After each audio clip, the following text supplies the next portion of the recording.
I was sick during a bus ride and these old ladies thought I was on drugs. So, to give context, on Wednesday, I went to the doctor's and I was there for about 2 hours and a half. I had a fever, was throwing up, etc. The doctors just gave me nausea medication. Then, I spent another hour waiting for my medication to be given to me. After that, I spent 30 minutes waiting for the bus to arrive. At this point, I'm bound to look homeless, which really wasn't the case at all, since I had a hoodie and was literally covering every inch of me. I was shaking, tired, hurting from a fever. It was pretty bad. That night I dreamed I was a wizard creating cubes of magic neutral face in the dark, and it was cold, really cold. Finally, my bus arrived and I took my seat. Immediately after, I was feeling sleepy, but you got me FD up if you think I'm going to sleep on a bus as a teenage girl. Listen, I was struggling. Every other second I'd wake up and go back to sleep.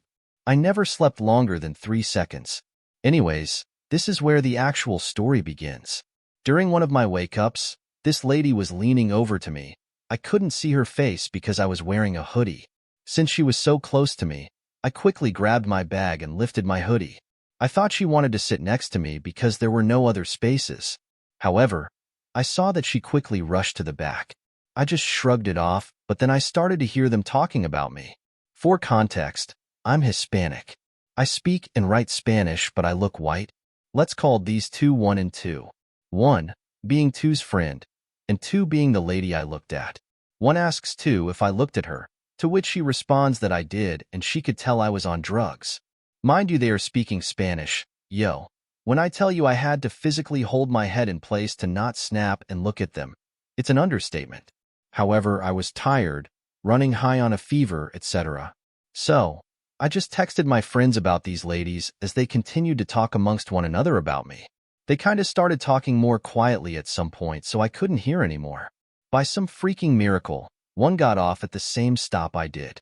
I didn't know what she looked like, but I knew her voice, and right before she got off she was saying bye to 2. Another 2 things that gave me a clue of who she was were also because when I got off, she looked at me, she had a disgusted face. And I, like a sassy teenager, looked at her up and down and scoffed. Third clue being that every time I crossed the street, she crossed to the street opposite of me. However, I wasn't done. I got an idea. So I called the same friends I was texting earlier, and thankfully they answered. I put them on loudspeaker, and very loudly I started to talk in Spanish about the 2 old hags that had the nerve to judge people.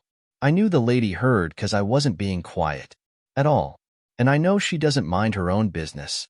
Basically, I was stating loudly how I was in the hospital for 4 hours and oh how dare people have the nerve to judge others, etc., etc.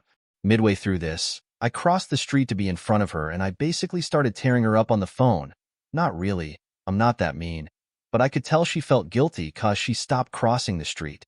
Then, I got home and my mom yelled at me for not saying anything during the bus ride. Woman shrugging. Anyways, I know this isn't a true petty revenge, but I'll probably be back when this happens again, but with more juicier revenge. Bad split with my ex. Please let me start by saying petty isn't something I set out to do. It just happens naturally. My ex was a major narcissist who through our entire relationship put material possessions over emotions, feelings, or anything for that matter. There was not a single thing we owned that she didn't feel was hers. When we finally split after 9 years, she expected me to leave just with clothes, and that's it. Well, ick about you, but I do take showers and need to dry off from time to time.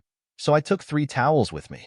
Did I mention they were 3 towels from 3 different sets, so she had 3 ruined full sets. Call me childish, call me petty, call me what you want. Every time I use one of them for something I shouldn't, I smile knowing the headache it created. You want petty? How's this? I work in a small office block of 5 floors with a basement car park and only a single lift working at present instead of 2.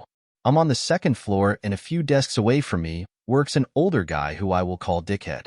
Dickhead is a character but also just plain offensive and sarcastic at times, and has been a bit of a prick to me a few times when I have asked for his help, which has really pissed me off and insulted my intelligence. I don't like him. I try not to talk to him. I don't care what he did on the weekend or what he thinks about anything. We all work with someone like this. I'm sure you can relate. So the other morning I arrive at work and realize that Dickhead is not in. Wonderful, I think to myself. No jokes, No music. No dickhead perhaps for the day? Excellent. I left my earbuds in my car, so go down to the basement car park to get them. I notice dickhead has just arrived late, has pulled his car into his spot on the back wall, and is getting out of his car as I get back into the lift with my earbuds. I don't hold the lift for him. He's too far away. I don't even think he noticed me. As I get out on my floor, the second, I have a moment of inspiration and run my hand down all the buttons on the lift and get out, sending the lift to every floor above me before it would go back down to the basement to collect dickhead. I bought myself a few extra minutes of being dickhead-free. It's so petty it's laughable, but I enjoyed it immensely, and I got away with it. Why you keep sending me email? Happened a few years ago and was very frustrating. Out of the blue, I get this email from some internet company in the US. I don't even live in that country, thanking me for signing up with them. I think they were called CenturyLink or something. Anyway, they don't exist in my country. Needless to say, I didn't sign up with them. So I helpfully replied and said my name isn't Douglas, and they have the wrong email, and figured that would solve it. Nope. They kept sending me emails meant for this Douglas dude. They 100% ignored any communication from me multiple times, telling them they have the wrong email. I eventually looked up their website, clicked on their chat link, and spent the better part of 2 hours out of my life that I'll never get back telling them that they have the wrong email. They said they couldn't remove the email without the customer's permission due to security reasons. But they're quite okay sending me their customers' information in their emails. I pointed that out to them, and they said that's all right because they don't send sensitive information via email. So, in other words, these people were quite okay with continuing to send me someone else's emails. They had zero interest in fixing it. So I let that stew for a while, and one day I get yet another email from these people. I glanced at it. It was confirmation for an appointment for their techs to come out and do something. I forget what. I was about to delete the email when I noticed a little link that said if I wanted to cancel the appointment, click here. Alrighty, then. Time for some petty revenge. I canceled the appointment. I chuckled to myself thinking of Douglas taking time off work or whatever out of his day to be home for that appointment that never occurred. And I pictured him calling the company and yelling at them for not showing up, and the company telling him that he canceled the appointment himself from the email they sent. Anyway, shortly after that, no more emails from these people. So win, I guess. If you really want that parking spot, you should just ask. I posted this under a totally different post, but I've been told it fits here too. So here we are. I don't have a drive. I keep the car in the public car park next to my flat. It's a 2-minute walk. It has CCTV that is actually being used. Needed a footage for insurance purposes. Council was more than happy to look through 3 days of stuff, and the permit isn't that expensive. A few weeks after we moved here, I found my spot. Well, it technically wasn't mine. We don't have delegated spaces, but I used that spot for over a year, and no one had any problems with that. It wasn't under any trees. It was next to a fence on one side, perpendicular to any other spots, so no one parked next to me on the other side, and it was easy to turn around. This is the only long-stay car park in the town center, so it's always fully packed between around 9 a.m. till 5 to 6 p.m. Everyone works or shops in town uses this one. The spot I called mine was perfect in a sense that it was relatively far from any other spots, except the other two behind it, and I used to do night shift, so I left the car there from 6:30 a.m. till 9 p.m., and this spot kept my car scratch and dent-free for over a year, except one time as one idiot reversed into my car. As workers/shoppers came and go, so all in all, it was perfect for me. A year or so later after I found my spot, someone new moved into some of the flats and wanted my spot. First, they left their car there, even though they must have seen mine there pretty much every day. I didn't mind if it wasn't available. I parked on another spot, but if it was empty as I've got home in the morning, I used it as much as I could. When leaving their car there every now and then didn't work, they pulled their wheelie bins next to my car. It was strange, but I just put the bins back next to a wall. Next day, the bins were there again. I put them back again. Third day, bins there again. So I wrote them a polite letter and dropped into their letterbox. The flat number was on the top of the bins, and asked them not to put their bins next to my car, because if it's going to be windy and the bins scratch my car, they might be liable for the damages. Fourth day, the bins were there again. Wrote Ono the letter, pointed out that their flat number is on the top of the bins, So it's not a rocket science to figure out who they belong to and ask them again not to put their bins next to my car. I also pointed out that the CCTV in the middle of the car park is actually functional, and I can ask the council to find out who and when puts the bins next to my car, and they might be liable for criminal damages and, since they block my car into a spot in a public car park, they also might be liable for causing an obstruction to the public highway, which again is a criminal offense. Fifth day, the bins were there again. At this point, I was sure that they either don't speak the language and don't understand my letters, or they just generally don't give a shit about them. So I was moving their bins back next to the wall every day. Until bin collection day. It was 4 black wheelie bins, 4 2-flats. As I've got home in the morning, I lined them up next to the fence, and then very slowly parked next to them so close that my finger wouldn't fit between my car and their fucking bins. And since I've got to the car park at 6:30 a.m., and the bin lorry usually came around at 7 a.m., I popped into a Greg's, bought a coffee, sat back into my car, and waited for the collectors. When they arrived, they looked very confused and asked me why I blocked the bins in. So I quickly explained the whole story. They told me that the rule is, if they can't reach a bin, they won't come back to empty it, and since my car is unfortunately blocking all 4 of those bins, they can do fuck all. They gave me 4 tags that says they were unable to reach the bins, to put on them once I'm done having fun, and they'll come back in 2 weeks to empty it. So that's what I've done. Once the bin lorry left, I put the tags on the bins and went home to sleep.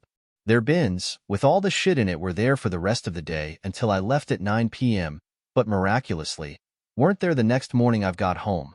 For the next 2 weeks, they tried to fill them as much as it was possible, but they've had to resort to bin bags, which the bin lorry did not collect next time they came around.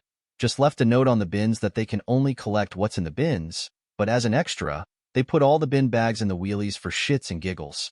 It took them a whole month to work down their rubbish, because the bins were always full of shit, but I've never had to move them again. Petty revenge. I made my co-workers' favorite snacks disappear for over a year. Let me start by saying I love my job, the location, the benefits, what I do, and most of my co-workers. We're a medium-sized tech company, and our office is within walking distance from my home, and we're in my home city. I know my home city has plenty of problems, but I still love it to death as it is full of such wonderful memories for me, and I vastly prefer it over the other places I have lived around the country. During lunches, we all eat together in our office. I'm a person who has always struggled socially due to difficulties communicating, but I try to make an effort with small talk since people tend to like me more if they've gotten accustomed to my antics. Yeah, I know, not ideal. 2 of my co-workers, though, seem to be in it to rain on my parade for everything I say. They constantly poo-poo on the city, saying it's overrun with crime. It's not. The food is bad. The attractions suck. ESP if I ever mention something I like about it. No other thing I enjoy is safe from such conversation. The books I like, the food I enjoy, the movies I watch, the cartoons/anime I binge, they always find a reason to shit all over it, even if they brought up the topic and asked me what I liked.